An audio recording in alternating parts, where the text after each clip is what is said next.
Di mana ada fitnah, pasti ada perpecahan, ada permusuhan, dan ada kekacauan. Makanya iblis suka banget menebarkan virus fitnah ini ke dalam hati manusia.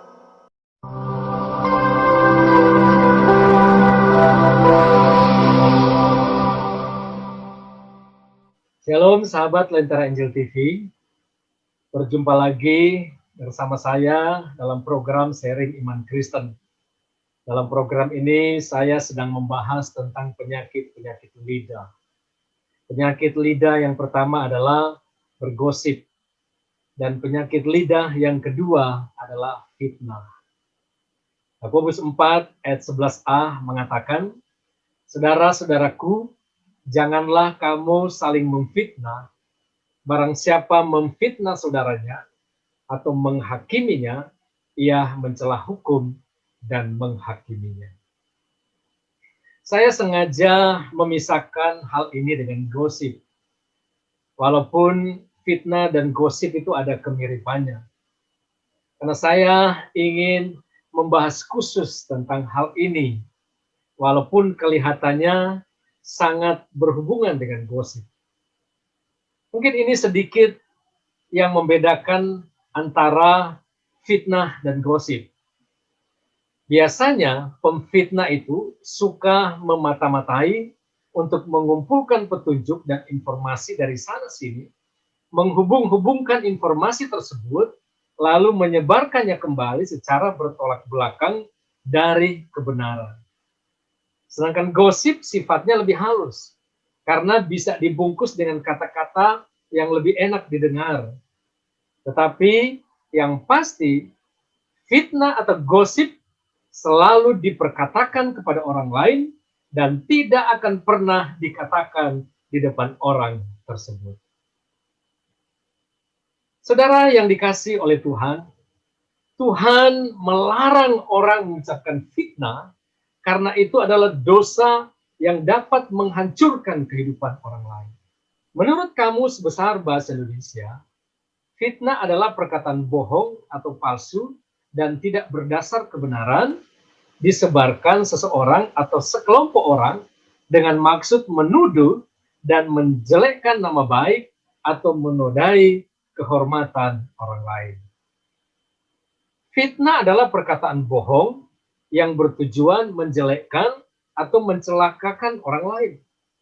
Menurut 1 Timotius 4 ayat 4, orang yang melakukan fitnah adalah orang yang berlagak tahu, padahal tidak tahu apa-apa. Penyakitnya ialah mencari-cari soal dan bersilat kata yang menyebabkan dengki, cedera, fitnah, dan curiga. Fitnah adalah suatu perbuatan yang tidak terpuji. Oleh karena itu hampir tidak ada orang yang menyukainya, termasuk Anda dan saya. Tapi bukankah ini yang seringkali dilakukan oleh orang-orang? Dan mohon maaf, jangan-jangan tanpa kita sadari, kita juga, atau saudara dan saya juga mungkin melakukannya. Fitnah bisa terjadi pada siapa saja, atau kepada semua kalangan. Tidak peduli apakah mereka itu orang terhormat, orang biasa, apakah ia seorang yang mengaku sudah lama sebagai orang percaya, atau sebagai orang yang baru saja percaya. Di mana ada fitnah, pasti ada perpecahan, ada permusuhan, dan ada kekacauan. Makanya iblis suka banget menebarkan virus fitnah ini ke dalam hati manusia. Begitu dia bisa menghasut manusia untuk melakukan fitnah terhadap orang lain, maka akan dengan mudah iblis bisa melakukan hal yang lainnya.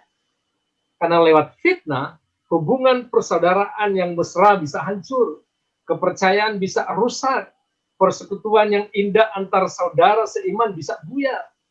Karena fitnah, orang bisa saling membenci, mendendam, bahkan membunuh. Sementara yang paling merasa diuntungkan dari keadaan ini adalah iblis. Karena iblis bisa melakukan apa saja ketika kasih tidak lagi menjadi bagian dalam kehidupan kita manusia. Fitnah dapat diartikan juga sebagai tuduhan buruk terhadap seseorang atau sekelompok orang, padahal orang yang bersangkutan tidak melakukan apa-apa. Dengan kata lain, dapat dikatakan bahwa pemfitnah itu adalah orang yang melakukan dakwaan palsu. Fitnah lebih kejam daripada membunuh, kata seorang penyanyi dangdut. Dan menurut saya, pernyataan ini ada benarnya. Karena hampir sebagian besar pembunuhan terjadi karena fitnah. Fitnah memang alat pembunuh yang paling ampuh dan amat murah. Para pemfitnah tidak perlu mengeluarkan uang banyak untuk memancarkan fitnahannya. Meskipun fitnah bisa dilakukan dengan gratis, namun daya hancurnya sangat luar biasa dahsyatnya. Faktor terbesar yang seringkali mendorong orang untuk melakukan fitnah adalah iri hati. Selama iri hati bercokol dalam diri seseorang, maka orang itu tidak akan pernah berhenti untuk melakukan fitnah.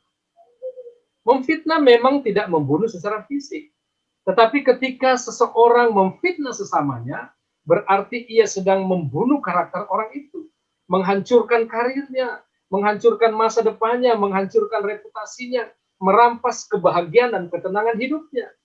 Itulah sebabnya fitnah adalah sebuah tindakan yang sangat kejam dan tidak manusiawi. Meski demikian, tidak sedikit orang yang beranggapan bahwa memfitnah adalah perbuatan biasa atau kejahatan yang berskala kecil. Mereka tidak tahu bahwa tindakan tersebut dapat berdampak buruk bagi orang yang sedang difitnah. Seperti yang dialami oleh Daud, diceritakan dalam Mazmur 109 ayat 1 sampai 31, ketika Daud mengalami fitnahan. Karena menderitanya, maka dalam doanya Daud meminta pembelaan Tuhan. Daud berkata, "Ya Allah pujianku, janganlah berdiam diri, sebab mulut orang fasik dan mulut penipu terenganga terhadap aku. Mereka berbicara terhadap aku dengan lidah dusta, dengan kata-kata kebencian. Mereka menyerang aku dan memerangi aku tanpa alasan." Daud terus mengatakan, "Tetapi Engkau ya Allah Tuhanku, bertindaklah kepadaku oleh karena namamu. Lepaskanlah aku oleh kasih setiamu yang baik. Sebab sengsara dan miskin aku, dan hatiku terluka dalam diriku. Aku menghilang seperti bayang-bayang. Pada waktu memanjang aku dikebutkan seperti belalang. Lututku melentuk oleh sebab berpuasa, dan badanku menjadi kurus habis lemaknya." Luar biasa apa yang dialami oleh Daud akibat dari fitnah.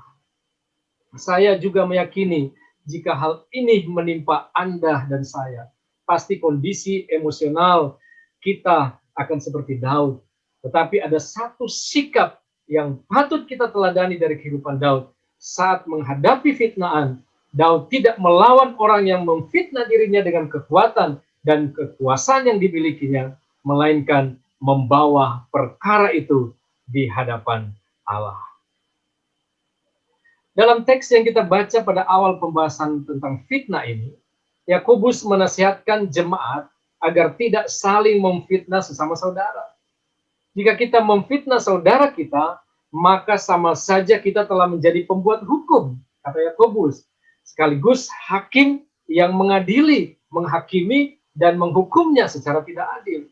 Padahal menurut Yakobus hanya ada satu pembuat hukum dan hakim, yaitu Tuhan Yesus Kristus. Karena dia berkuasa menyelamatkan dan membinasakan.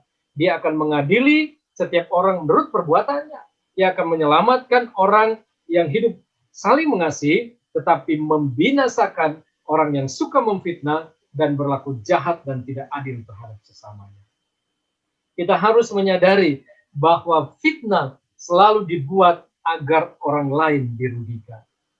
Seorang pemfitnah pada awalnya mungkin akan tertawa lebar, merasa puas karena keinginan untuk menghancurkan orang lain telah berhasil. Tapi mereka lupa bahwa cepat atau lambat apa yang mereka tabur itu jugalah yang akan mereka tuai. Karena tanpa mereka sadari bahwa apa yang mereka lakukan itu akan membawa penderitaan bagi dirinya sendiri juga. Tuhan sendiri akan menghukum orang-orang yang melakukan fitnah. Firman Tuhan dalam 1 Korintus 6 ayat 10 mengatakan, pencuri, orang kikir, pemabuk, pemfitnah, dan penipu tidak akan mendapat bagian dalam kerajaan Allah. Paulus menyatakan bahwa orang semacam itu juga sudah selayaknya mendapatkan hukuman. Oleh karena itu, saudara yang dikasihi oleh Tuhan, melalui pembahasan dalam video ini, kita kembali diingatkan untuk menjaga kehidupan kita dari perbuatan yang bernama fitnah. Itu sebabnya penting sekali bagi kita untuk tidak sekali-kali menyebarkan kebohongan ataupun menjelek-jelekan orang lain. Jangan menghasut, bahkan jangan pula mempergunakan mulut kita untuk melakukan kejahatan. Firman Tuhan dengan tegas mengatakan bahwa Allah menciptakan mulut kita supaya kita bisa memuliakan Dia. Lewat mulut kita, kita bisa memberkati orang lain. Mari kita berkomitmen untuk berkata yang baik dan benar, berlaku adil terhadap sesama saudara, dimanapun, kapanpun, dan dimanapun kita hadir. Jangan memfitnah, dan dengan demikian tidak ada yang merasa tersakiti. Sehingga semua orang, kecil besar, tua muda, kaya miskin, dapat mengembangkan karunia untuk mencapai hidup bahagia dan sejahtera di dalam Tuhan. Bangunlah kehidupan dan pelayanan kita tanpa fitnah. Nah, Amsal 26 ayat 20 berkata, bila kayu habis, padamlah api. Bila pemfitnah tak ada, redalah pertengkaran. Sahabat Lentera Injil TV, itulah penyakit yang kedua dari penyakit lidah, yaitu fitnah. Kita akan mendengarkan apa penyakit dari lidah selanjutnya dalam video saya selanjutnya. Puji Tuhan, Tuhan Yesus memberkati kita semua.